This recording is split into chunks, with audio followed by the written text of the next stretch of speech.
दोस्तों आप सबका स्वागत है मेरे चैनल पे। आज मैं अल्ट्रा वेजिटो की स्टोरी को कंटिन्यू करने जा रहा हूँ। दोस्तों इस स्टोरी के ओरिजिनल राइटर है कॉल मी ARJ एंड उनके चैनल से जुड़े सारे लिंक्स मैंने डिस्क्रिप्शन में दे दिए हैं, तो जाइए एंड उन्हें अपना पूरा सपोर्ट दिखाइए।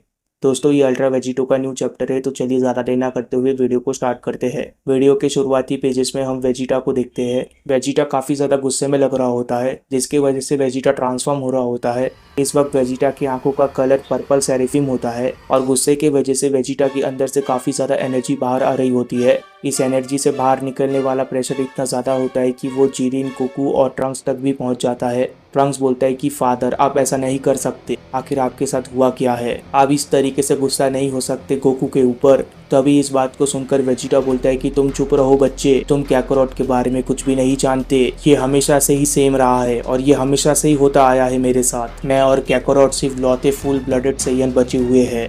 कहने के लिए तो मैं एक प्रिंस हूँ, पर मैं सेकंड बेस्ट हूँ।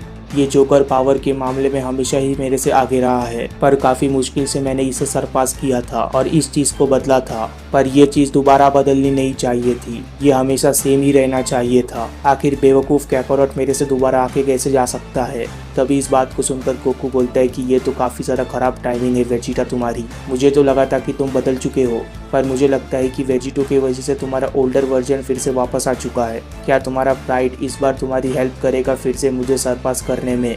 एक बार तो तुम ऐसा कर चुके हो, पर इस बार क्या होगा? वहीं पर दूसरी तरफ जिरिन बोलता है कि वॉरियर, अब तो मुझे देखकर ये लग रहा है कि ये दूसरा वाला भी काफी ज्यादा दिक्कत दे सकता है मुझे। ये यूनिवर्स 7 के सैयन्स ये हमेशा ये एक दूसरे को कम्पीट करते रहते हैं और ताकतवर बनते रहते हैं। ये इससे पहले भी हुआ था और हिस्ट्री फिर से अपने आप को रिपीट कर रहा है। मुझे लगता है कि मुझे जल्द से जल्द सन गोकू को खत्म कर देना चाहिए और अपना रिवेंज पूरा कर लेना चाहिए, इससे पहले कि वेजिटा भी इस बैटल को ज्वाइन कर ले। जैसे ही जिरिन ऐसा बोलता है वैसे ही जिरिन एकदम से गोकू की तरफ बढ़ने लग जाता है। जिरिन बोलता है कि सन गोकू मेरी तरफ देखो, तुम्हारा ध्यान सिर्फ मुझ पर होना चाहिए। जिरिन थोड़ा सा आगे बढ़ा ही होता है कि तभी एकदम से जिरिन रुक जाता है। जिरिन एक इनक्रेडिबल पावर को महसूस करता है और जिरिन बोलता है कि ये पावर, अब तो मुझे ये मत बताना कि ये भी ऐसा कर सकता है। और ये इनक्रेडिबल पावर और किसी की नहीं बल्कि वेजिटा की होती है। वेजिटा लगातार पावर अप कर रहा होता है, वेजिटा की एनर्जी लगातार बढ़ती जा रही होती है और एक पल के लिए वेजिटा की एनर्जी इतनी ज्यादा बढ़ जाती है कि वेजिटा की आंखों का कलर ग्रीन सेरिफिम हो जाता है। और इस चीज को देखकर गोकू बहुत ही ज्यादा हैरान रह जाता है। गोकू बोलता है कि क्या? दूसरी तरफ ट्रंक्स बोलता है कि फादर आप ऐसा कर सकते हो। गोकू को समझ में नहीं आ रहा होता है कि आखिर वेजिटा इस तरीके की पावर को जनरेट कहाँ से कर पा रहा है। गोकू बोलता है कि नहीं ऐसा नहीं हो सकता, क्या फिर से वेजिटा ने मुझे कैच कर लिया? गोकू का ये सेंटेंस खत्म होते ही सब कुछ शांत हो जाता है और वेजिटा फिर से अपने बेस फॉर्म में चला जाता है। वेजिटा के इस थोड़े से ट्रांसफॉर्मेशन की वजह से वेजिटा की पूरी एनर्जी ड्रेन हो जाती है और वेजिटा बोलता है कि नहीं ऐसा नहीं हो सकता, मेरे इतने सालों की मेहनत सब कुछ बेकार हो गई, मैं कैकरोट को सरपास नहीं कर पाया, मैं फेल हो गया ऐसा सैयन। तभी इसके बाद गोकू बोलता है कि वेजिटा तुमने तो लगभग कर ही दिया था, पर मुझे लगता है कि अब तुम्हें समझ में आ गया रहेगा कि मुझे तब कैसा लग रहा था जब हम डाई के साथ लड़ाई कर रहे थे। न्यू फॉर्म के पावर को अनलॉक करना या फिर न्यू फॉर्म को अनलॉक करना कोई बच्चों का खेल नहीं है वेजिटा, और इस चीज़ को तुम बहुत अच्छी तरीके से समझ चुके हो। क्या मैंने सही कहा वेजिटा? और मानना पड़ेगा तुम्हारी कोशिश ज़बरदस्त थी वेजिटा, तुम बहुत ही ज़्यादा नज़दीक आ गए थे मेरे। और मुझे लगता है कि मुझे हमेशा ट्रेनिंग करते रहना चाहिए, तभी मैं तुमसे हमेशा आगे रह पाऊँगा, नहीं तो तुम मुझे सरपास कर दोगे। पर वहीं पर रही बात जिरिन की, जिरिन भूल चुका है कि मैं कौन हूँ। इसके बाद हमें आसमान में जिरिन दिखता है। जिरिन अभी तक हारा नहीं होता और जिरिन तैयार होता है गोकू का सामना करने के लिए, पर जिरिन कुछ रिएक्ट कर पाता है। इतने में हम देखते हैं कि गोकू जिरिन तक पहुंच जाता है और जैसे ही गोकू जिरिन तक पहुंचता है वैसे ही गोकू एक ज़बरदस्त पंच मार देता है जिरिन को। गोकू अपने ग्रीन सेरिफिम आई का इस्तेमाल करके इतना ज़्यादा तेज़ हो चुका होता है कि जिरिन तो गोकू के मूवमेंट्स को पकड़ ही नहीं पाता और गोकू इसके दूसरे ही पल जिरिन के ऊपर लगातार एनर्जी अटैक्स के बौछार कर देता है। ये की ब्लास्ट अटैक इतने ज़्यादा तेज़ होते हैं कि ये जिरिन को लग भी रहे होते हैं और साथ ही में ये की ब्लास्ट अटैक बहुत ही ज़्यादा पावरफुल होते हैं, जिसके वजह से जिरिन काफ़ी ज़्यादा दर्द में लग रहा होता है। पर गोकू ज़्यादा देर तक जिरिन को डोमिनेट नहीं कर पाता। जिरिन बोलता है कि तुम अपने बुराई से मेरे जस्टिस को कभी भी ख़त्म नहीं कर सकते। और जैसे ही जिरिन ऐसा बोलता है वैसे ही जिरिन एक ही फ्लैश में गोकू के सारे अटैक्स को बेकार कर देता है और देखते ही देखते गोकू के सारे की ब्लास्ट अटैक गायब हो जाते हैं। जिरिन ने चैन की सांस ली होती है कि तभी वहाँ पर गोकू आ जाता है। गोकू फिर से जिरिन के पीछे आ चुका होता है। जिरिन को जैसे ही पता चलता है कि गोकू उसके पीछे है वैसे ही जिरिन एक अटैक कर देता है गोकू के ऊपर पर गोकू अपने सेरिफिम आंखों का इस्तेमाल करके इन अटैक्स को भी डॉज कर देता है। जिरिन के अटैक्स का कोई भी असर नहीं हो रहा होता गोकू के ऊपर और गोकू बोलता है कि जिरिन, तुम्हें ये पल याद है? ये पल टूर्नामेंट ऑफ पावर में भी आया था जब तुम्हारे अटैक्स मेरे ऊपर असर नहीं कर रहे थे और जिरिन, अब वक्त आ चुका है तुम्हें दोबारा हराने का। जैसे ही गोकू ऐसा बोलता है वैसे ही गोकू एक अटैक करने वाला होता है जिरिन के ऊपर। ये सेंटेंस खत्म होते ही गोकू एक ज़बरदस्त अटैक कर देता है जिरिन के ऊपर। गोकू की तेज़ी इतनी ज़्यादा होती है कि हमें तो गोकू का हाथ भी नहीं दिख रहा होता। ये अटैक इतना ज़्यादा तेज़ होता है कि जिरिन को तो पता भी नहीं चलता कि ये अटैक कब आया और उसे टकरा गया और उसे लग भी गया। गोकू ने एक ही बार में जिरिन के ऊपर काफ़ी सारे अटैक्स कर दिए होते हैं, जिसका एहसास जिरिन को इसके बाद होता है। ये अटैक्स इतने ज़्यादा पावरफुल होते हैं कि जिरिन के मुंह से खून निकल रहा होता है और गोकू एक ही बार में जिरिन की हालत ख़राब कर देता है। इस तरीके की चीज़ को अपने साथ होता देख जिरिन काफ़ी सारा हैरान लग रहा होता है। जिरिन की आंखें एकदम से खुली की खुली रह जाती है। जिरिन बोलता है कि सन गोकू, आखिर तुम्हारे अंदर इस तरीके की ताकत आई कहाँ से? आखिर तुमने इस तरीके की ताकत को कहाँ से पाया? वहीं पर दूसरी तरफ वेजिटा इस लड़ाई को देख रहा होता है। वेजिटा बोलता है कि क्या करोट, आखिर तुम ही क्यों? जबकि वेजिटो ने हमेशा मेरा साथ दिया है और मुझे सपोर्ट किया है, पर इसके बावजूद ये बेवकूफ़ी वेजिटो के फॉर्म को अचीव कर पाया। पर आखिर कैसे? कैकारोट तो वेजिटो से भी ज़्यादा अच्छी तरीके से इस फॉर्म का इस्तेमाल कर रहा है। ज़रा कैकारोट के मूव्स को देखो इस फॉर्म में। मेरे अंदर भी इस तरीके की ताकत होनी चाहिए। इसके बाद हम फिर से गोकू और जिरिन की लड़ाई में वापस आ जाते हैं। जिरिन की हालत लगातार ख़राब होती जा रही होती है और वहीं पर गोकू एक के बाद एक अटैक कर रहा होता है जिरिन के ऊपर। गोकू एक ही बार में जिरिन के ऊपर अटैक्स के बौछार कर देता है और जिरिन को अब भी समझ में नहीं आ रहा होता है कि आखिर गोकू के पास इस तरीके की ताकत आई कहाँ से। जिरिन बोलता है कि आखिर मैं इस तरीके के मॉन्स्टरियस पावर से कैसे हार सकता हूँ? मुझे कोई मॉन्स्टर या एविल नहीं हरा सकता। जवाब में गोकू बोलता है कि मैं बुरा नहीं हूँ जिरिन, और मैं ये तुम्हें समझा समझा के थक चुका हूँ और तुम्हें इस बारे में इतना चिंता करने की ज़रूरत भी नहीं है मेरे दोस्त। हम तो बस तुम्हारे पावर का इस्तेमाल करना चाहते हैं इस मल्टीवर्स को बचाने के लिए। गोकू का ये सेंटेंस खत्म हुआ ही होता है कि जिरिन एकदम से ज़मीन पे आके टकरा जाता है और जैसे ही जिरिन ज़मीन से टकराता है वैसे ही वहाँ पर गोकू आ जाता है। गोकू जिरिन के सामने बिल्कुल उसी तरीके से खड़ा हुआ होता है जिस तरीके से टूर्नामेंट ऑफ पावर में गोकू खड़ा हुआ था जिरिन के सामने, और बिल्कुल टूर्नामेंट ऑफ पावर की तरह जिरिन काफ़ी ज़्यादा दर्द में लग रहा होता है। जिरिन बोलता है कि ये तो बहुत ही ज़्यादा बेकार है मेरे लिए। आखिर मैं इतने सालों की हार्ड ट्रेनिंग करने के बावजूद कैसे हार सकता हूँ? शायद सन गोकू तुम कुछ भी क्यों ना कह लो, तुम एक मॉडल नहीं हो और शायद इसी पावर को पाने के लिए तुम डार्कनेस के रास्ते पे गए थे। जवाब में गोकू बोलता है कि तुम अकेले नहीं थे जो हार्ड ट्रेनिंग कर रहा था जिरिन, और तुम ही अकेले नहीं थे जिसे मजबूरी में ट्रेनिंग करना पड़ रहा था। हमने भी वेजिटो के साथ रह के उतना ही सफ़र किया जितना तुमने किया था, पर अंत में हमारे घर को बचाने के लिए हमें ये करना पड़ा और तुमने भी तो वही किया ना। तुमने अपने पावर का इस्तेमाल करके अपने यूनिवर्स को प्रोटेक्ट किया, उस पावर का इस्तेमाल करके जो पावर तुम्हें पिरामिड ऑफ पावर से मिली थी। और क्या तुम इस बात को देख नहीं सकते? और वही सेम पावर हमारे अंदर भी है और इसी पावर की हमें ज़रूरत भी है ताकि हम सबको बचा सके। पर इतना सब कुछ समझाने के बाद भी अगर तुम ये चाहते हो कि तुम अपने बदले के रास्ते पे जाओ तो मुझे तुम्हें याद दिलाना पड़ेगा कि आखिर मैं कौन हूँ। और अगर ये केस है तो तुम मुझे एक मजबूरी में छोड़ रहे हो और तुम मेरे पास सिर्फ एक ही ऑप्शन रख रहे हो। लूसीफ और उसके डीमंस तो बहुत ही ज़्यादा बुरे हैं और अगर तुम भी अपने रिवेंज के रास्ते पे जा रहे हो तो हमें तुम्हें भी छोड़कर जाना होगा। इसका मतलब ये है कि तुम हमारा हेल्प नहीं करने वाले। जैसे ही गोकू ऐसा बोलता है वैसे ही गोकू एकदम से अपना हाथ आगे बढ़ाता है जिरिन की तरफ। ऐसा लग रहा होता है कि गोकू किसी तरीके का अटैक करने वाला है जिरिन के ऊपर। तभी जिरिन जवाब में बोलता है कि इस तरीके की बात करने की ज़रूरत नहीं है सन गोकू, तुम अपने प्लान को बता के अपनी तरफ नहीं कर सकते मुझे। तुम बुरे हो बिल्कुल ही डिमंस की तरह। और रही बात मौत की, मौत तो मेरे लिए स्वर्ग जैसा होगा, मुझे हमेशा के लिए मुक्ति मिल जाएगी। तभी इस बात को सुनकर गोकू बोलता है कि ठीक है जिरिन, तो तुम्हारी और मेरी कहानी यहीं पर ख़त्म होती है, पर मैं सच में चाहता था कि चीज़ें अलग तरीके से हो। गोकू का ये सेंटेंस खत्म होते ही गोकू एकदम से एक एनर्जी अटैक शूट कर देता है जिरिन के ऊपर, जिस चीज़ को देखकर वेजिटा एकदम से हैरान रह जाता है। वेजिटा बोलता है कि कैकारोट तुम ऐसा नहीं कर सकते, शायद कैकारोट भी वेजिटो की तरह बन चुका है। वहीं पर दूसरी तरफ जिरिन के चेहरे पर एक सेटिस्फाइंग स्माइल होती है। जिरिन बोलता है कि मेरा नाइटमेयर खत्म हुआ, मेरा बुरा सपना खत्म हुआ आखिरकार।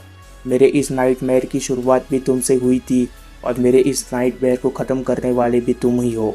तुम्हारे वजह से आज मैं एक शैतान बना हूँ और मेरे अंदर की मोर्टेलिटी ख़त्म हुई है। इसलिए तुम जाओ अपने रास्ते सन गोकू और मुझे हमेशा के लिए ख़त्म कर दो।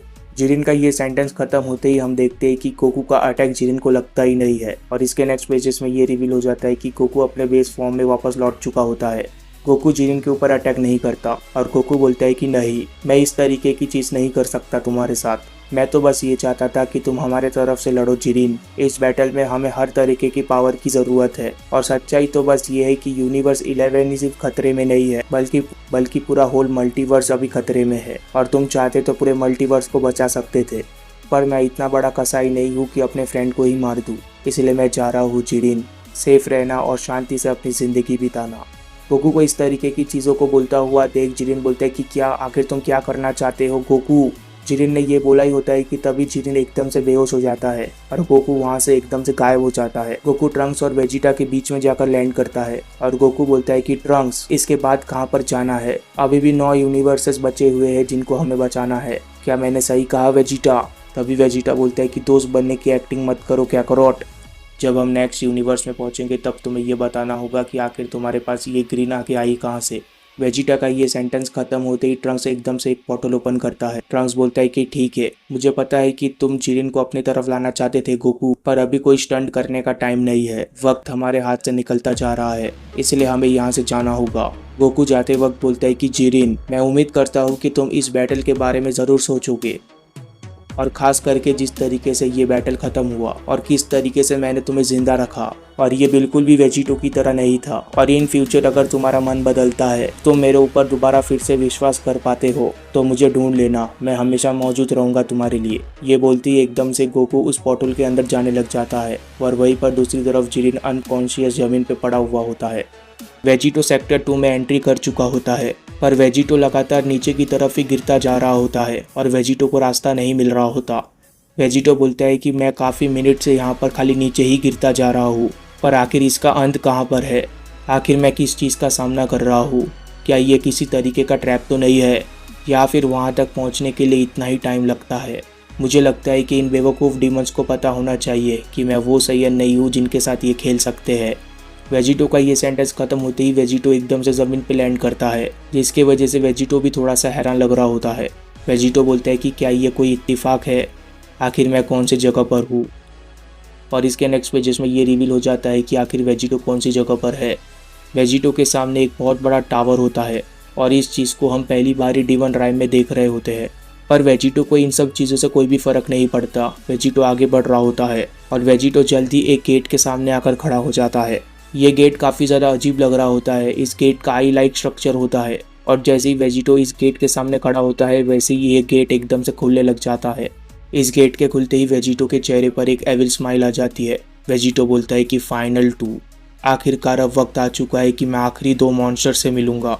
आखिर इन मॉन्स्टर्स के पास किस तरीके की ताकत होगी, वेट ही नहीं कर पा रहा हूँ। वेजिटो का ये सेंटेंस खत्म होते ही दूसरे ही पल हम देखते हैं कि वेजिटो एकदम से हैरान रह जाता है। वेजिटो देखता है कि वहाँ पर एक बड़ा सा हॉल होता है और वेजिटो के वेलकम के लिए काफी सारे लोग वहाँ पर खड़े हुए होते हैं। वेजिटो देखता है कि वहाँ पर चीयर लीडर्स होते हैं जो कि वेजिटो का नाम पुकार रहे होते हैं और वहाँ पर एक शख्स भी होता है। ये सभी लोग डीमंस ही होते हैं, पर इन सभी लोगों को वेजिटो के वेलकम के लिए रखा गया होता है। वो शख्स बोलता है कि कॉन्ग्रेचुलेशन, आप यहाँ तक पहुँचे, इसके लिए मैं काफ़ी ज़्यादा खुश हूँ आपके लिए। इस तरीके के अरेंजमेंट को देखकर वेजिटो काफ़ी ज़्यादा हैरान रह जाता है। वेजिटो बोलता है कि क्या आखिर ये किस तरीके की चीज़ें हो रही है मेरे साथ। वहीं पर दूसरी तरफ वो चीयर लीडर्स बोलते हैं कि ज़रा उसे देखो, ये तो बहुत ही ज़्यादा हैंडसम और क्यूट है। तभी वो दूसरा डीमन एकदम से तहजीब से वेजिटो से बात करने लग जाता है। वो डीमन बोलता है कि मुझे लगता है कि आप हमारे एम्परर को चैलेंज करने आए हो इतने दूर से। मैं देख सकता हूँ कि तुम बहुत ही ज़्यादा पावरफुल हो। तभी वेजिटो बोलता है कि हैंडसम, क्यूट, पावरफुल, शायद तुम डीमंस को पता है कि किस तरीके से एक सैयन को अच्छा फील कराया जाता है, और ये बात सच है कि मैं यहाँ पर तुम्हारे एम्परर को चैलेंज करने आया हूँ, इसीलिए जल्दी से मुझे वहाँ तक लेकर जाओ। तभी वो डीमन बोलता है कि ज़रूर, मुझे फॉलो करो।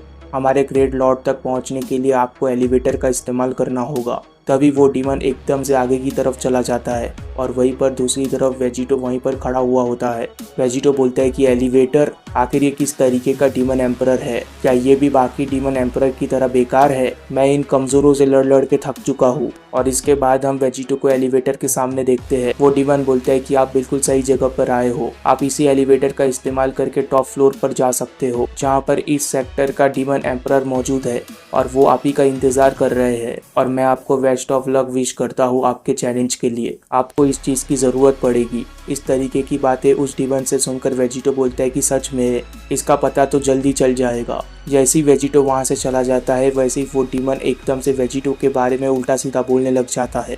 वो डीमन बोलता है कि एक और दिन और एक और बेवकूफ। जैसे ही वो डीमन ऐसा बोलता है, वैसे ही हम देखते हैं कि उस डीमन की आंखें एकदम से रेड हो जाती है। वो डीमन बोलता है कि काश मैं इस लड़ाई को देख पाता वहां से। हैंडसम क्यूट कहा था ना तुम्हें उन गर्ल्स ने। ये देखकर काफी ज्यादा मजा आएगा कि लड़ाई के बाद तुम्हारा चेहरा कैसा हो जाता है। उस डीमन का इतना सेंटेंस खत्म हुआ ही होता है कि वो डीमन एकदम से अपने पीछे कुछ नोटिस करता है। वो डीमन देखता है कि उसके पीछे वेजिटो आ चुका होता है और वेजिटो ने उस डीमन की सारी बातें सुन ली होती है। वेजिटो बोलता है कि जरा मुझे माफ करना, मैं कुछ भूल गया था, इसलिए मुझे दोबारा नीचे आना पड़ा। जैसे ही वेजिटो ऐसा बोलता है, वैसे ही वेजिटो एकदम से एक अटैक कर देता है और ये अटैक काफी होता है उस डीमन को पूरी तरीके से खत्म करने के लिए। वो डीमन बोलते हैं कि क्या नहीं, तुम ऐसा नहीं कर सकते मेरे साथ। एक ही बार में वेजिटो उस डीमन के साथ उन चीयर लीडर्स का भी काम तमाम कर देता है।